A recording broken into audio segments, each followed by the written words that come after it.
SIR অর্থাৎ special intensive revision আপনারা সকলেই জানেন ইতিমধ্যেই কিন্তু প্রত্যেকের যাদের নাম ডিলিটেড লিস্টে ছিল তারা কিন্তু বিএলওর মাধ্যমে নোটিফিকেশান পাচ্ছে বা তারা কিন্তু হিয়ারিংয়ের ডেট পাচ্ছে।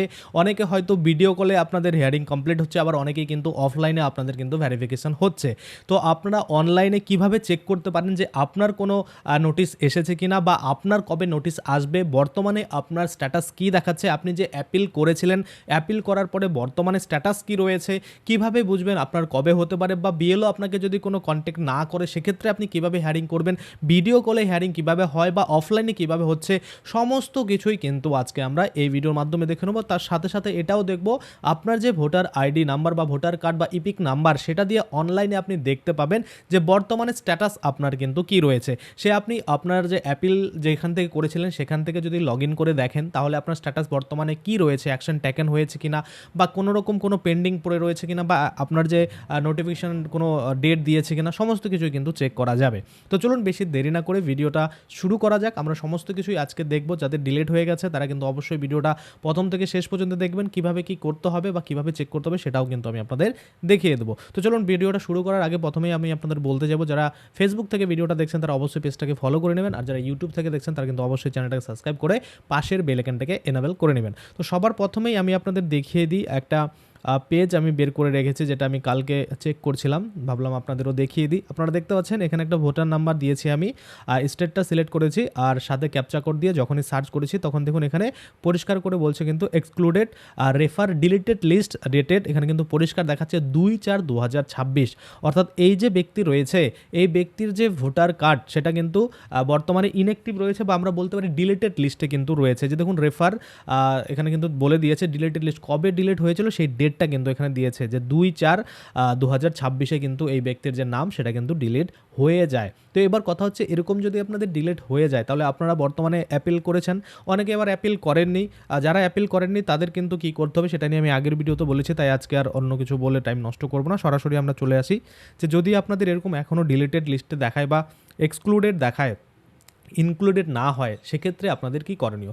অনেকেই আছেন যারা আবার দেখছেন এরকম যখনই মানে ভোটার নাম্বারটা দিয়ে ক্যাপচা কোড দিয়ে এখানে সার্চ করছেন দেখছেন অনেকের আবার ইনক্লুডেড কিন্তু হয়ে গেছে। আবার কবে ইনক্লুড করা হয়েছে রেফার দিয়ে এখানে কিন্তু ডেটটা লেখা রয়েছে যে ফাইনাল এসআইয়ের যে লিস্ট রয়েছে বা স্পেশাল ইন্টেন্সিভ লিস্টে আপনার যে নামটা ইনক্লুড করা হয়েছে কবে করা হয়েছে সেটা কিন্তু আসছে, তাই না। ম্যাক্সিমাম দেখছি আমরা এক্সক্লুডেড রয়েছে বা ইনক্লুড হয়নি। তো এরকম ডিলিটেড লিস্ট যদি দেখেন যে আপনার দেখাচ্ছে এত তারিখে আপনার ডিলিট হয়েছিল, সেক্ষেত্রে কিন্তু অবশ্যই আপনাকে আপনার যে স্ট্যাটাস সেটা চেক করতে হবে। কীভাবে করবেন আমি আপনাদের এবার একটু দেখিয়ে দিই। সরাসরি আপনাদের যে কোনো মোবাইল ফোনের যে কোনো ব্রাউজারে চলে আসবেন, ব্রাউজারে এসে সার্চ করবেন ভোটার্স। আপনারা নর্মালি যদি voters.eci.gov.in এখানে চলে আসেন তাহলে কিন্তু সমস্ত কিছু পেয়ে যাবেন। আসার পরে আপনাকে কি করতে হবে, আপনার যে ভোটার কার্ড নাম্বার রয়েছে সেটা এবং সাথে আপনার মোবাইল নাম্বার সেটা দিয়ে কিন্তু লগ ইন করতে হবে, এবং লগ ইন করার পরে আপনারা কিন্তু আপনাদের যে ডিটেলস বা স্ট্যাটাস সেটা কিন্তু দেখতে পাবেন। হয়তো সাইট প্রবলেম রয়েছে, নাহলে এত টাইম নেয় না। দেখুন আমি voters.eci.gov.in খোলার চেষ্টা করছি কিন্তু খুলছে না। ওয়াইফাই যথেষ্ট স্পিড রয়েছে, তারপরে কিন্তু দেখুন পেজটা ওপেন হচ্ছে না।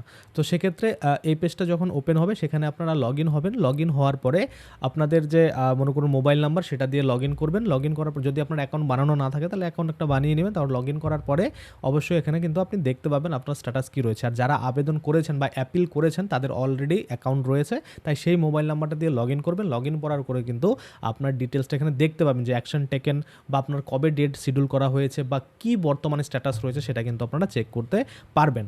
আর আগে কিন্তু আপনারা যে কোনো মনে করুন আপনার ধরুন অ্যাকাউন্টে লগ ইন করেননি, সেক্ষেত্রে যে কোনো যার তার অ্যাকাউন্ট লগ ইন করেও কিন্তু আপনারা এভাবে ভোটার নাম্বারটা দিয়ে আপনারা দেখতে পারবেন যে আপনাদের ডিলিটেড লিস্টে রয়েছে বর্তমানে নাকি ইনক্লুডেড করা হয়েছে, যদি করা হয় তাহলে কবে করা হয়েছে সেগুলো কিন্তু লেখা থাকবে। আর যদি এরকম ডিলিটেড থাকে তাহলে কিন্তু অবশ্যই আপনাকে আপনার স্ট্যাটাসটা চেক করতে হবে বা আপনার বিএলওর সাথে কন্ট্যাক্ট করতে হবে যে কবে আপনারা ভেরিফিকেশানে ডাক পাবেন, বা ভিডিও কলে যদি ভেরিফিকেশন আপনাদের নোটিশ হিয়ারিং হয় সেটা কিভাবে হবে, কোন অ্যাপের মাধ্যমে হবে, কিভাবে করতে হবে, নেটওয়ার্ক কন্ডিশন ভালো থাকতে হবে, সেইটা কিন্তু অবশ্যই বিএলওরা বলবে। আমাদের বিএলও মানে এরকমটা করছে যার জন্য কিন্তু আমি আপনাদের বলতে পারছি। এবার আপনাদের বিএলও যদি অনেকেই কমেন্ট করেন যে দাদা আমাদের বিএলও কিছু জানেই না বা কিছু করেই না, এরকমটা দেখুন এই যে সাইট কিন্তু অনেক লেটে খুলেছে, আপনারা দেখতে পাচ্ছেন সাইট একটু প্রবলেম হয় মাঝে মধ্যে।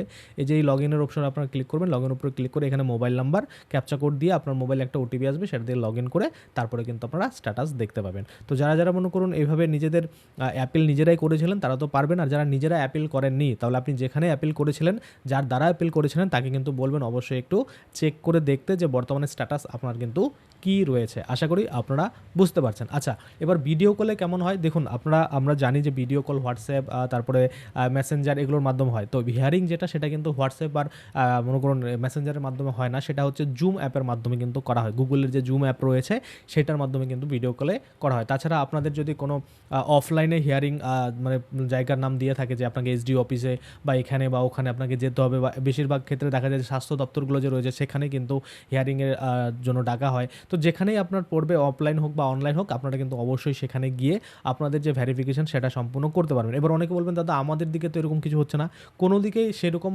হাইলি মানে খুব মানে সেভাবে স্পিডলি হচ্ছে না। আপনার যে বিএলও রয়েছে সে কতটা আপনাকে মানে দিচ্ছে, খবর দিচ্ছে, কতটা আপনাকে তথ্য দিচ্ছে, সেটার উপরে ভিত্তি করে কিন্তু আপনারা জানতে পারবেন যে আপনাদের কতদূর কি হলো বা কবে আপনাদের মানে শুনানি হতে পারে বা কবে আপনাদের হিয়ারিং হতে পারে। তো আমাদের বিএলও বর্তমানে দেখছি বেশ কয়েকজনকে কিন্তু ইতিমধ্যে নোটিশ দিয়েছে এবং তাদের যে ভেরিফিকেশন সেটা সম্পূর্ণ করিয়েছে।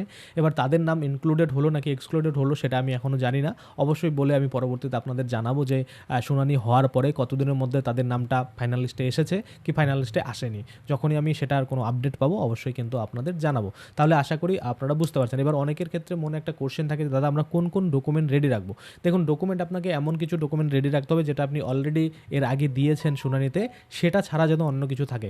কারণ সেটা দেওয়ার পরেও যদি আপনার নামটা ডিলিটেড হয়ে থাকে আগের শুনানিতে বা আগের নোটিশ পাওয়ার পরে, তাহলে সেই ডকুমেন্টগুলো কিন্তু আপনার কার্যকর নয় বা সেই ডকুমেন্টগুলো দিয়ে কিন্তু আপনি পার পাচ্ছেন না। অবশ্যই আপনাকে সেটার থেকে পুরনো কোনো ডকুমেন্ট বা সেটা এমন কোনো ডকুমেন্ট যেটা কিন্তু এসআইয়ের ক্ষেত্রে প্রযোজ্য, সেটা কিন্তু আপনাকে অবশ্যই দিতে হবে। আর সাথে বাবা মায়ের যদি ভোটার লিস্টের নাম থেকে থাকে 2002 সেগুলো তো অবশ্যই রাখবেন, সাথে রেসিডেন্টাল সার্টিফিকেট রাখবেন, আরও অন্যান্য যদি আপনাদের থেকে থাকে কোনো ডকুমেন্ট সেগুলো কিন্তু সমস্ত কিছু সুন্দর করে গুছিয়ে তারপরে কিন্তু হিয়ারিং সম্পূর্ণ করবেন। কারণ হিয়ারিংটা খুব ইম্পর্ট্যান্ট রয়েছে। যদি আপনারা না করতে পারেন, যদি ট্রাইব্যুনাল থেকে আপনাদের নাম ডিলিট করে দেওয়া হয়, তাহলে কিন্তু অনেকটাই সমস্যা হবে। কেননা তারপরে মনে করুন এটার পরে আর কোনো কিন্তু পথ নেই, আপনি যে অবৈধ সেটা প্রমাণ হয়েই যাবে। আর সেক্ষেত্রে যারা সত্যিই অবৈধ তারা কিন্তু এই ট্রাইব্যুনালে পার পাবে না। যাদের মনে করুন 6জন ভাই রয়েছে সেক্ষেত্রে ডিলিট হয়ে গেছে, কারো নামের বানানের জন্য ভুল হয়ে গেছে, কারো বার্থ সার্টিফিকেট নেই এইরকম ওর জন্য কিন্তু মনে করুন বাদ হয়ে গেছে। তো এগুলো কিন্তু দেখবেন ঠিক ইনক্লুড হয়ে যাবে, কারণ আপনার বাবার রয়েছে, দাদার রয়েছে, আপনার ভাইয়ের রয়েছে, আপনার ডিলিট হয়ে গেছে। তো সেগুলো কিন্তু তারা যে ভেরিফাই করবে, যা ট্রাইব্যুনাল যারা ভেরিফায়ার রয়েছে তারা কিন্তু ভেরিফাই করে আপনাদের নামটা ইনক্লুড করে দেবে।